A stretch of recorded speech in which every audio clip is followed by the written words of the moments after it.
Hello mga bebe, good day. Welcome back po sa ating another video, another vlog.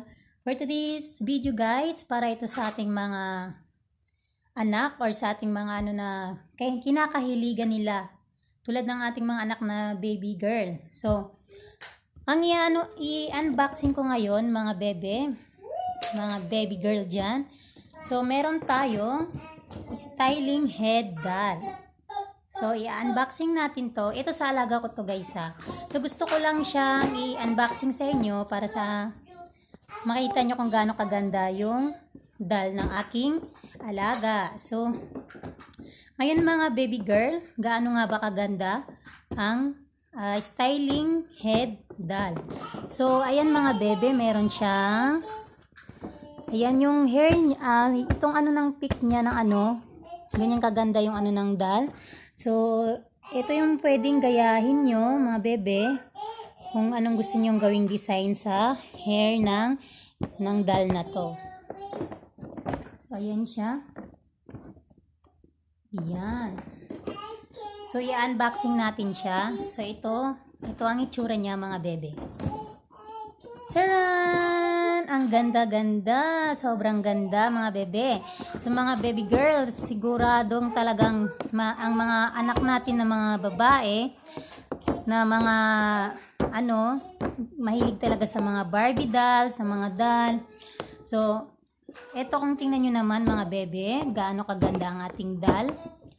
So, gusto ko sanang mag-English, kaso hindi naman ako magaling sa English, para sana yung mga nanonood na taga-ibang bansa or taga-ibang na hindi nakakaintindi ng Tagalog, is maintindihan nila pag English, kaso hindi naman tayo magaling sa English na yan, baka mag-nosebleed po tayo.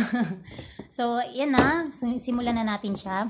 Ang styling head doll na to. So, i-unboxing natin siya mga bebe. So, ganyan siya kaganda.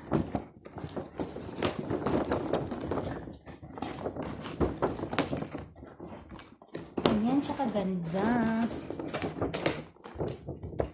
Charan!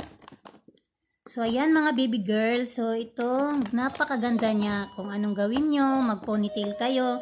Pwede nyo siyang gawan ng na mag-ponytail kayo ng buhok niya. Then, meron siya dito mga, ayan, suklay. Meron siyang suklay. Then, mga ipit. Then, anytime, kung anong gusto nyo. Then, meron din siyang ditong makeup kit. Yan, may makeup kit din siya.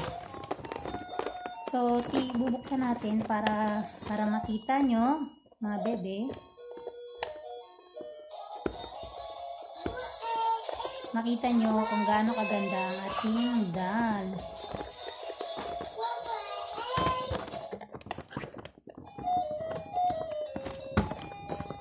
Ayan.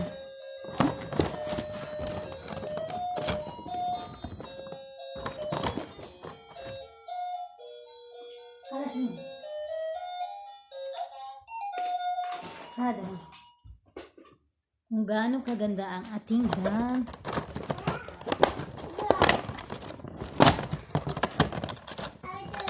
So, ayan na siya mga bebe.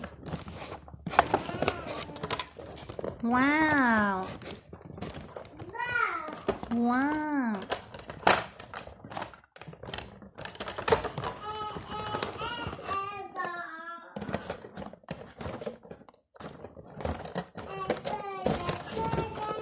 So, ang dami palang ito.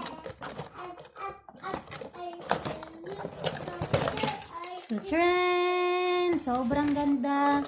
Sobrang ganda ng ating styling head doll.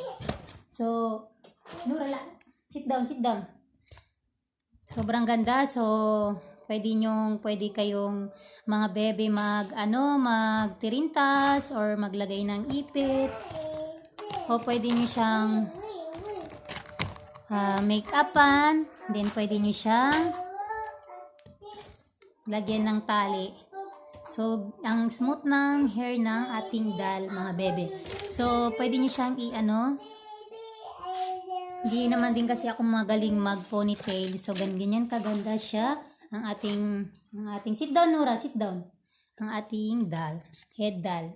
So meron siyang meron siyang brush sa hair, then pangkulot, then parang headband to, then mga ipit. Kung gusto nyong ipitan yung styling head doll natin. Then meron din siyang makeup. Ayan. Kung gusto nyong lagyan ng makeup ang ating doll. So dahil nga sana hindi ko na siya sa inyo mga bebe kasi hindi ko siya totally ma-makeup or basta pwede siyang make-upan. Meron siyang makeup dito at meron din siyang mga pang ponytail na mga ipit. Pwedeng lagyan ng ponytail ang ating styling head doll. So, smooth ng hair niya, mga bebe. So, pwede niyo siyang ipitan kung anong gusto niyo. Suklayan. Pwede niyo gawin ng anong gusto nyong ipit o anong gusto nyong style ng hair ng ating styling head doll. So, kung gusto niyo naman siyang lipstickan or lagyan ng sa mata or sa kilay,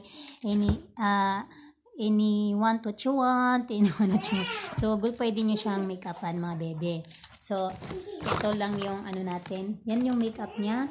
So, hindi ko na siya pwedeng sirain, baka magalit ang aking alaga. So, gusto ko lang siyang i-share sa inyo, mga bebe. At makita nyo kung gaano kaganda ang ating styling head doll. Pabili na kayo sa mga mama nyo na ganito kaganda. Ang ganda niya guys. Ayan yung likod niya. Yan. So, dahil styling head lang po siya, hindi buo yung katawan ng doll na to kasi sa hair lang talaga yung purpose niya dito. Yung sa mga anak natin na mahilig sa mga doll, mahilig mag-ayos-ayos ng buhok, yan. Sobrang ganda guys. Siguro mahal din to sa pera sa Pinas Kasi dito medyo mataas na rin yung price niya. So, yan lang for today. See you for my next vlog. Hindi ko na siya maanuhan or ma-makeup pa na kasi baka magalit sa akin yung alaga ko. Kasi pumayag naman siya na pero wag ko na lang daw make-upan o buksan yung mga gamit niyang ito. Yan. Yan. Siya daw magme-makeup kasi. Yan, yun yung request niya. Kaya pumayag siya. So, thank you so much for watching.